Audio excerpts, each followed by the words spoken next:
After the end of World War II, the world was split into two, East and West. This marked the beginning of the era called the Cold War.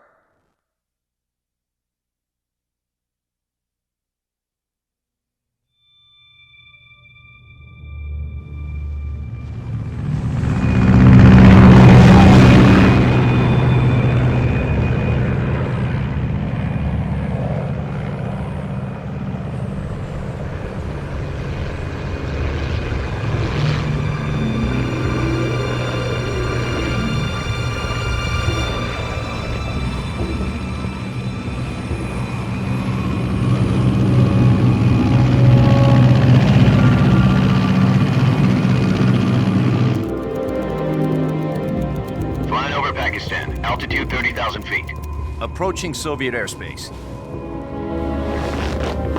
20 minutes to drop off. Commencing internal depressurization. Equipment check. Arm main parachute. All right. You ready to go? Drop zone still showing a high pressure mass. Cav okay. Good. We've got high visibility.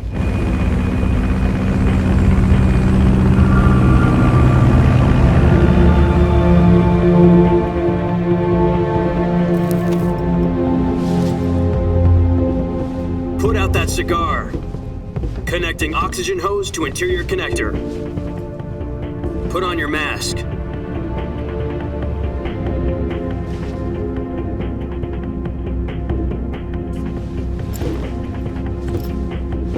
Does this panty waste know what he's doing? Approaching release point. 10 minutes to drop off. Hey, are you deaf? He said put out the cigar and put on your mask.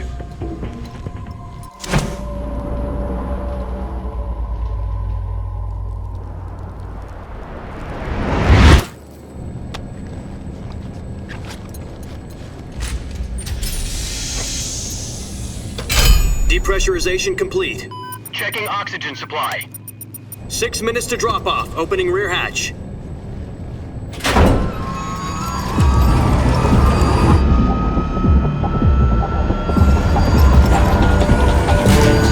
Sunrise.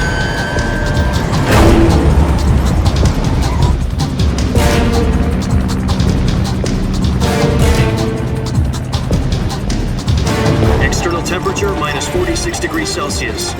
2 minutes to drop off. Stand up. You'll be falling at 130 miles per hour. Try not to get frostbite from the wind chill. 1 minute to drop off. Move to the rear. Activate bailout model. This is one for the history books. The world's first halo jump. 10 seconds to drop off. Stand by. Status okay. All green. Prepare for drop off. Countdown.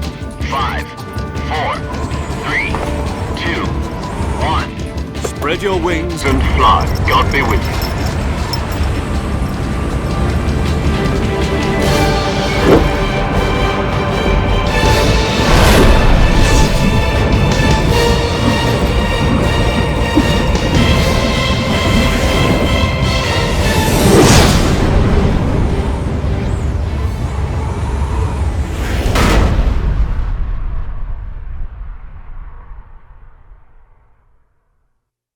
Jack, I've got some important news.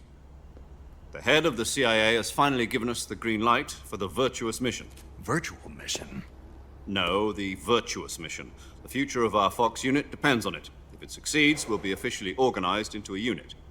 Virtuous mission? Sounds like some kind of initiation ritual. You know, don't get cocky. This isn't a training op. Right. So what exactly is this wonderful mission? Well, about 2 years ago, a certain Soviet scientist requested asylum in the West through one of our moles. His name is Nikolai Stepanovich Sokolov. He's head of the OKB-754 Design Bureau, one of the Soviets' top-secret weapon research facilities, and the East's foremost expert on weapons development. Sokolov? Isn't he that famous rocket scientist? The very same. On April the 12th, 1961, the Soviets achieved the first manned spaceflight in history. The Earth was blue, but there was no God. Well spoken. The rocket that carried Yuri Gagarin into orbit was the A-1, known as the Vostok rocket. Sokolov is said to be the man most responsible for the multi-engine cluster used in that rocket. After Gagarin's flight, Sokolov left rocket development to become the head of the newly established Design Bureau. From a lowly technician to head of a design bureau, that's quite a success story, so why do you want to defect? It seems he'd become afraid of his own creations. Afraid? Call it a crisis of conscience. And for that, he left his country and his family behind and went over the fence? Not exactly. One of his conditions was that his family was also to be taken safely to the west. We used a mole to get the family out first and succeeded in sneaking Sokolov over the Berlin Wall shortly afterwards.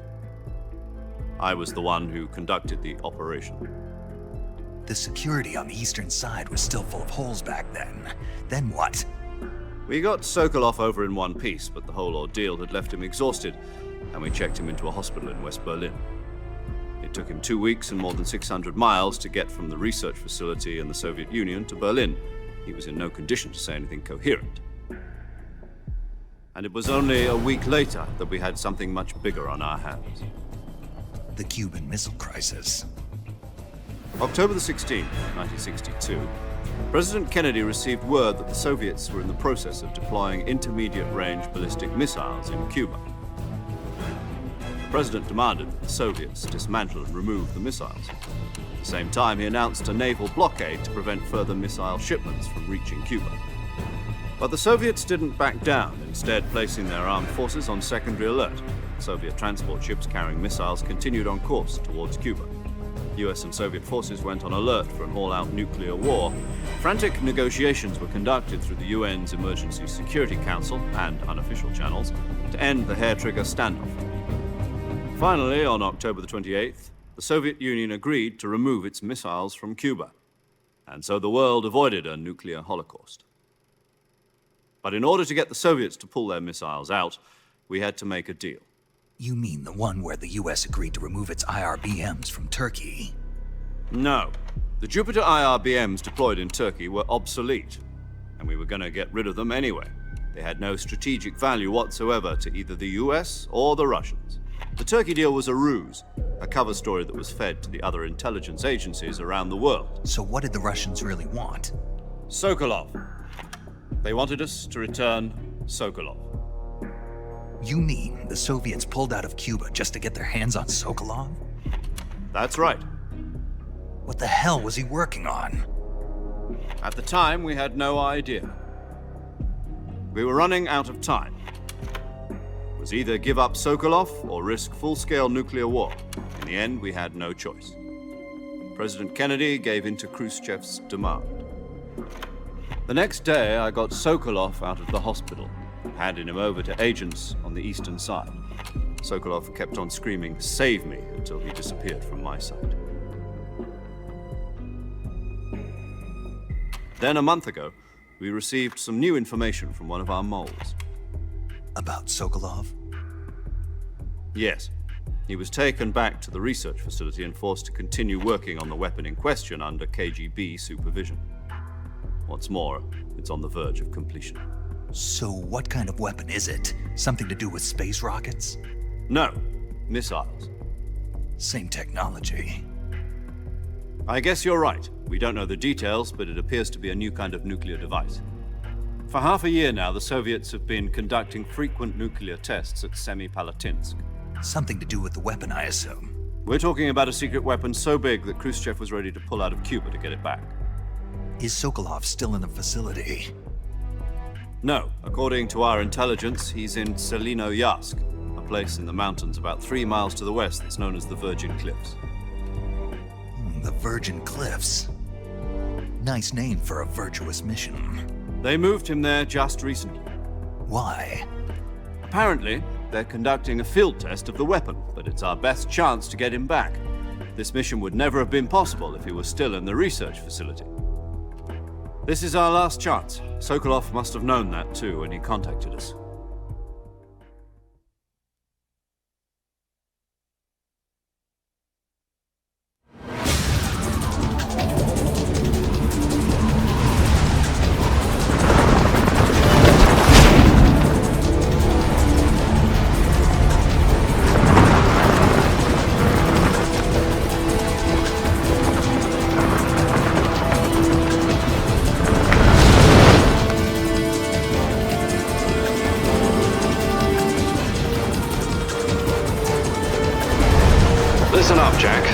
mission is to infiltrate Selino Yask in the Soviet mountains, ensure the safety of Sokolov, and bring him back to the West.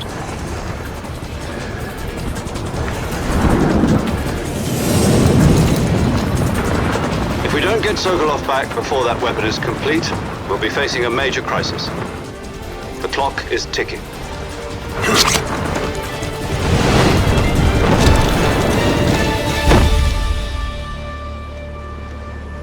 Once we've confirmed the rescue of Sokolov, stand by at the recovery point. A recovery balloon will be dropped at that point. Helium will be pumped into the balloon to inflate it. The process takes about 20 minutes.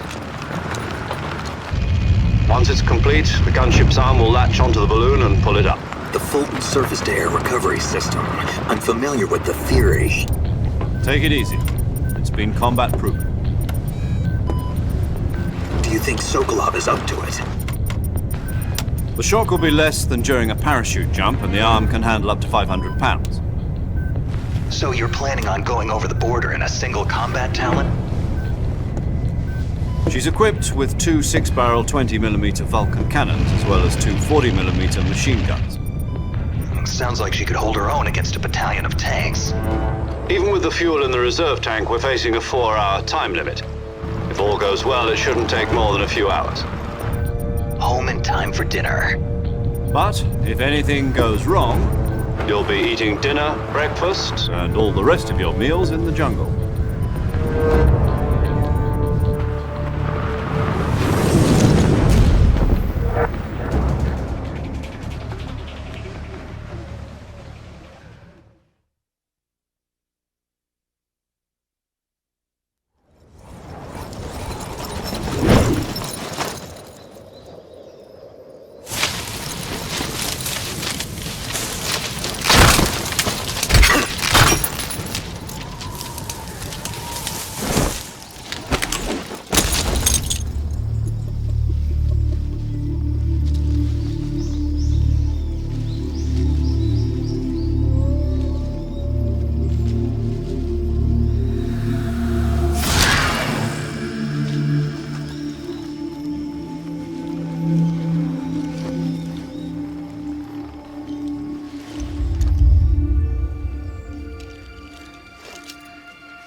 Do you copy? You're already in enemy territory, and somebody might be listening in. From here on out, we'll be using code names to refer to each other. Your code name for this mission will be Naked Snake. I'll be referring to you as Snake from now on. You're not to mention your real name. Snake? Oh, you don't like snakes? What do you mean? You've eaten one before, haven't you? In survival training. I'm glad to hear that. I don't know if I'd ever order one in a restaurant, but... Be careful, you might not have a choice. What about you, Major? What should I call you? Let's see. I'll be Tom. Call me Major Tom. This will be a sneaking mission. You must not be seen by the enemy. You must leave no trace of your presence. Is that clear? This kind of infiltration is the Fox unit's speciality. In other words, weapons and equipment are procured on site. That goes for food as well. You're completely naked, just as your name implies. Great. Now I see why you asked me if I like snakes. I suppose calling me Snake was your idea of a joke, too. No. There's a good reason for that. I'll tell you later when the time is right. Gotcha. Getting back to the subject, how exactly am I supposed to feed myself? You've been issued a knife and a tranquilizer gun. Use them to hunt for food. You'll also find some medical supplies in your backpack. Yeah, about the backpack. I lost it in a tree on the way down. I see. Well, you'd better go back and get it then. You know where it is? No problem. I can see it from here. It's stuck on a branch. To climb a tree, stand in front of a tree that's covered in ivy and press the action button. I'll be monitoring your progress over the radio. We can't risk violating Soviet airspace, but I'll be in the gunship. My frequency is 140.85. I'll give you a call if I need to talk to you. If you need to talk to me, use the send function. Okay, Snake, go get your backpack.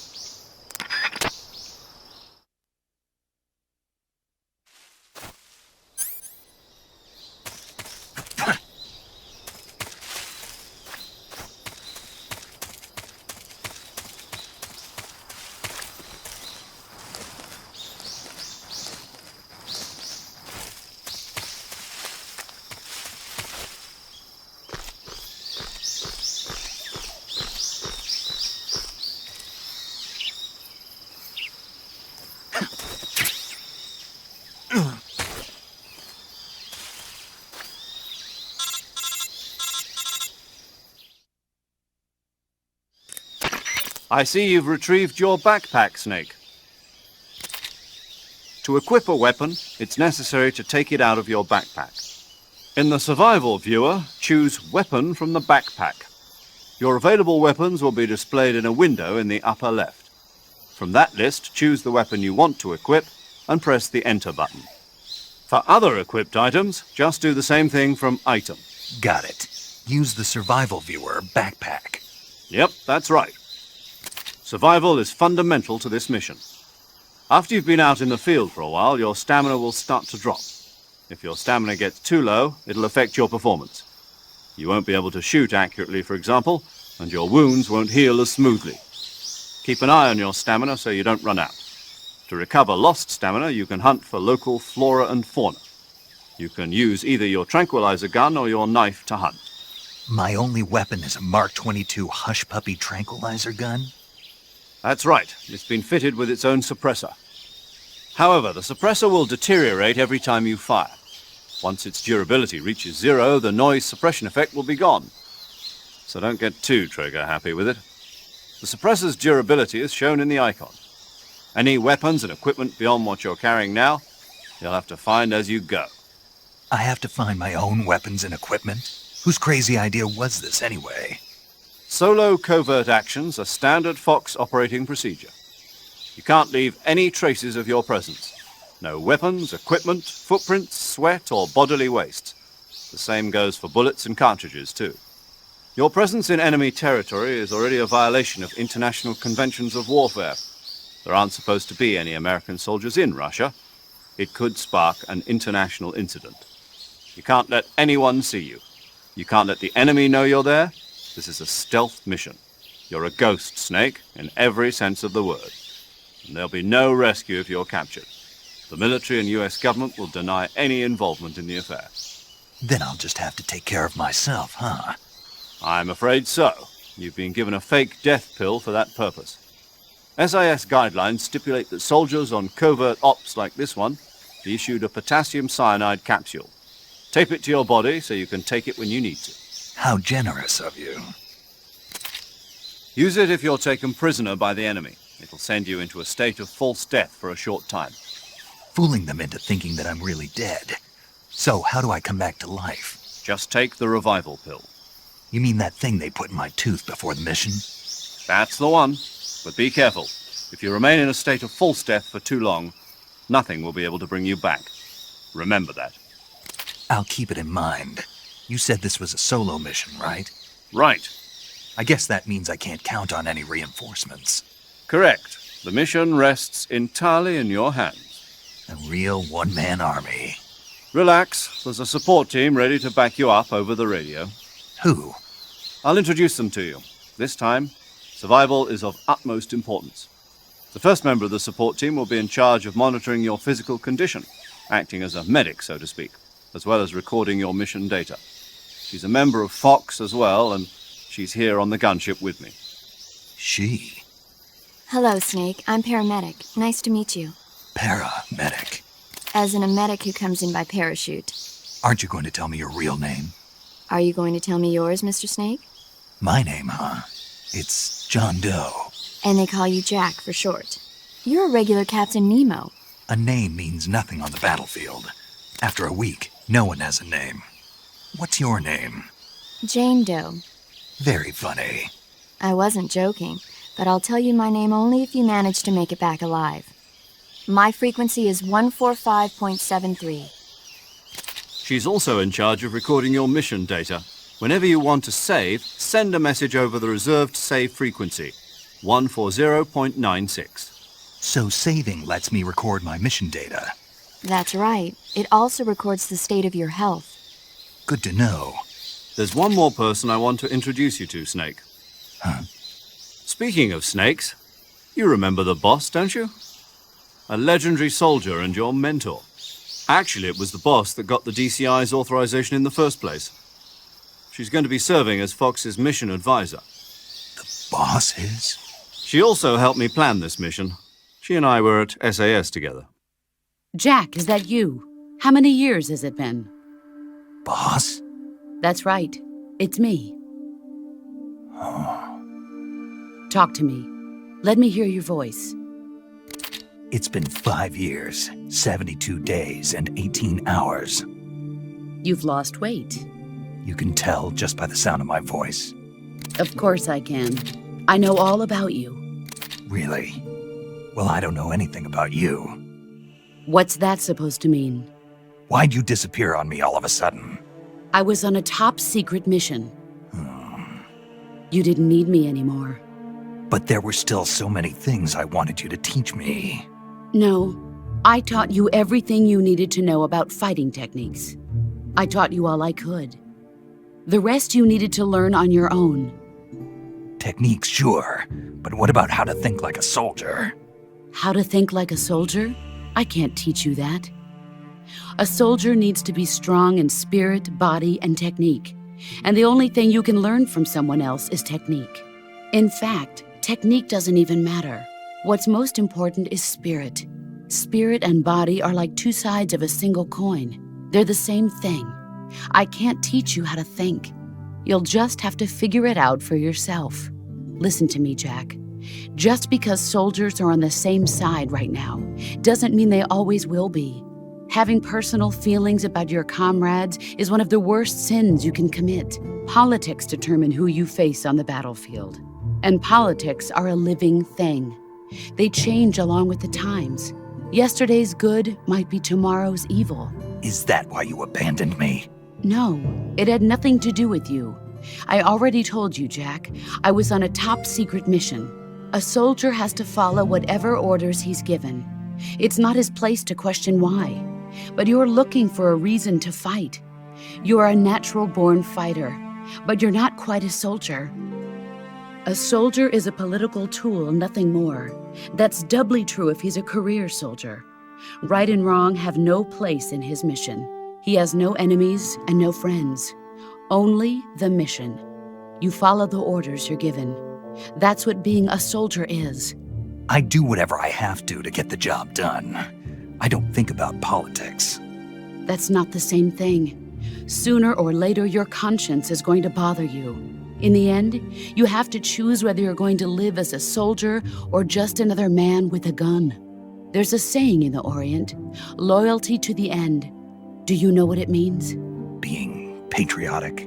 It means devoting yourself to your country.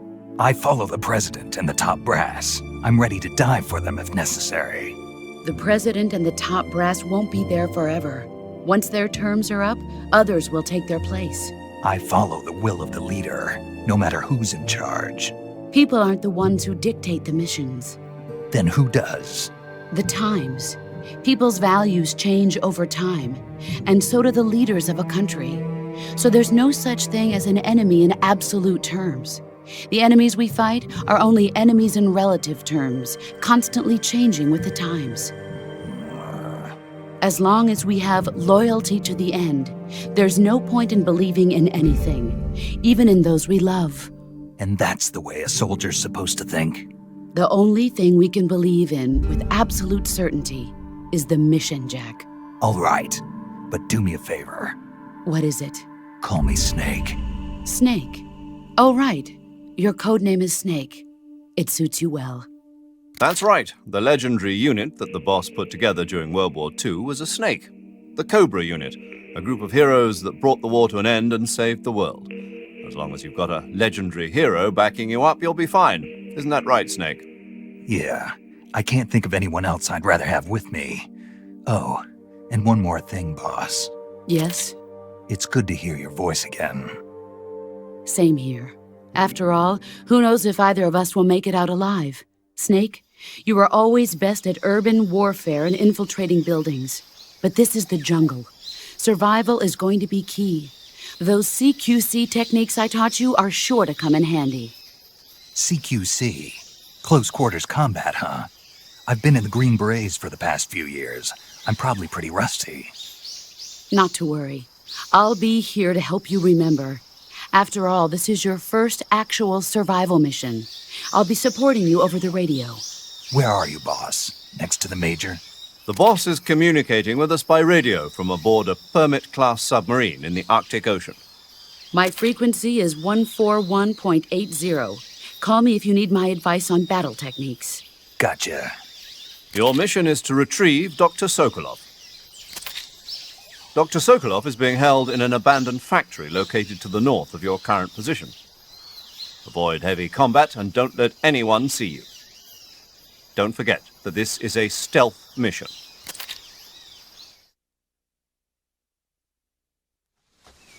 Snake, try to remember some of the basics of CQC.